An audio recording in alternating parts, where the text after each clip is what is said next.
Sometimes, when I'm not feeling quite up to myself, I'll make a doodle bird. And I'll have this doodle bird sit in the corner.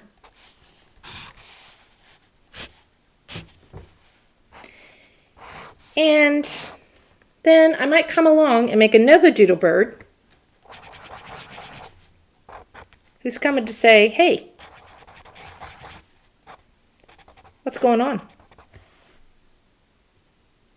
And I make another doodle bird. And the doodle birds, they brighten up my day.